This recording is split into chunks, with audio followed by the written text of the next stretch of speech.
Shalom, Bapak, Ibu, Saudara yang terkasih di dalam damai sejahtera Kristus. Kita sungguh bersyukur pada hari ini kita dapat bersua di dalam lilin pengharapan. Itu semua karena kasih karunia Tuhan kepada kita semua.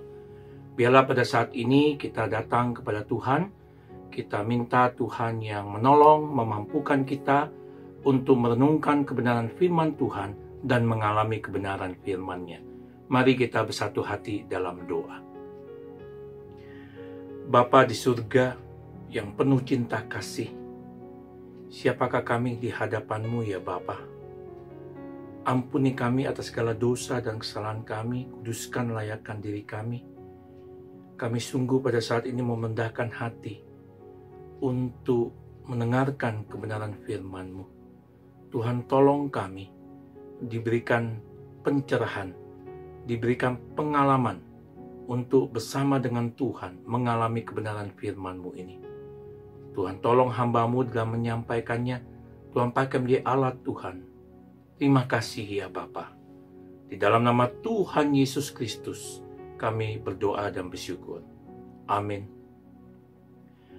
Lukas 18 ayat 7. Tidakkah Allah akan membenarkan orang-orang pilihannya yang siang malam berseru kepadanya? Dan adakah ia mengulur-ngulur waktu sebelum menolong mereka?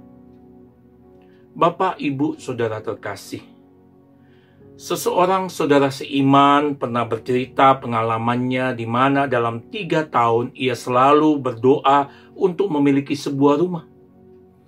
Disebutkan selama 3 tahun ia menunggu, menantikan, tetapi rumah yang ia doakan belum juga terwujud. Kemudian ia tidak lagi mengucapkan permohonan itu, tetapi ia mempercayakan bahwa Tuhan akan menjawab doanya. Memasuki tahun keempat, saat ia sudah lupa apa yang pernah ia minta kepada Tuhan, saat itulah Tuhan memberikan rumah kepadanya. Bapak, Ibu, Saudara terkasih, ketekunan tidak boleh dipahami sebatas kata-kata permohonan yang terus-menerus kita sampaikan, tetapi lebih luas lagi hingga mencapai sikap hati mempercayakan sepenuhnya kepada Tuhan, bahwa Tuhan dapat dipercaya, dapat diandalkan, pasti menjawab doa kita pada waktu yang tepat, sesuai rencana dan kehendak-Nya. Cara kita berdoa yang tidak jemu-jemu menunjukkan sedalam apa kepercayaan kita kepadanya. Waktu Tuhan tidak pernah terlambat. Tuhan membuat segala sesuatu indah pada waktunya. Serta juga semua waktu dikendalikan, dikontrol oleh Tuhan, bukan? Berdoa dengan tekun terasa sulit ketika Tuhan belum juga menjawab.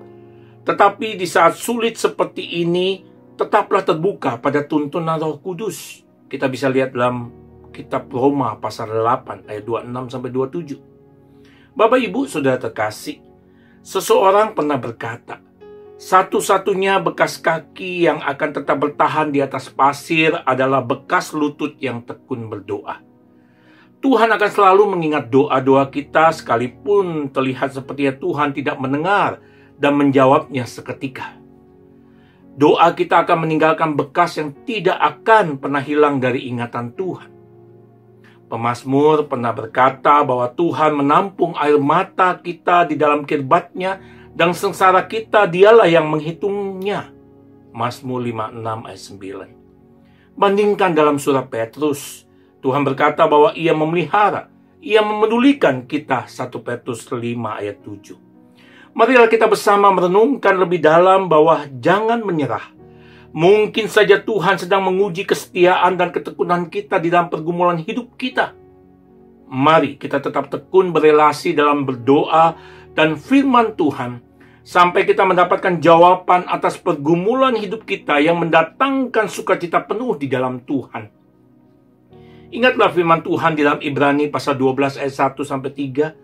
Dengan memperhatikan ternyata ada 3 kata tekun yang semuanya mengarahkan kita melakukannya ke arah Tuhan Yesus Kristus sebagai Tuhan, Kurios, pemilik kehidupan, tujuan dan teladan hidup bagi kita yang percaya dan mempercayakan sepenuhnya totalitas kepadanya.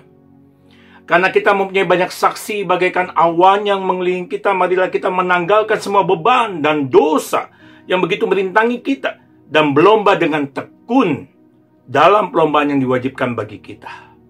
Marilah kita melakukannya dengan mata yang tertuju kepada Yesus yang memimpin kita dalam iman dan yang membawa iman kita kepada kesempurnaan, yang dengan mengabaikan kehinaan tekun memikul salib ganti sukacita yang disediakan bagi Dia yang sekarang duduk di sebelah kanan tahta Allah.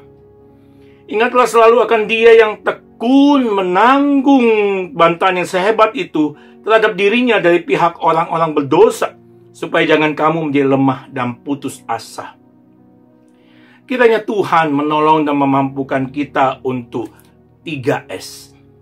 Sadar, sengaja, dan senantiasa selalu bertekun dalam membangun relasi hidup bersama Tuhan, melalui berdoa dan membaca firman Tuhan di tengah situasi kondisi yang sulit seperti pandemi pada saat ini, di mana tetap ada rencana dan kehendak Tuhan yang indah bagi kita secara utuh, karena di hadapannya yang sepenuhnya Tuhan memelihara hidup anak-anaknya. Mari kita bersatu hati dalam doa. Bapa yang penuh anugerah, tolonglah kami untuk semakin berakar, bertumbuh, dan berbuah, khususnya dalam iman pengalaman kasih kami yang semakin bertekun ke arah Tuhan Yesus Kristus.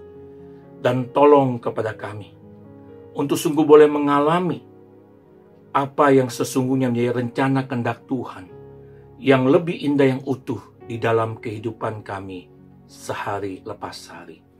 Di dalam nama Tuhan Yesus Kristus, Tuhan Juru Selamat dan Penebus kami hidup dan satu-satunya, kami berdoa dan bersyukur.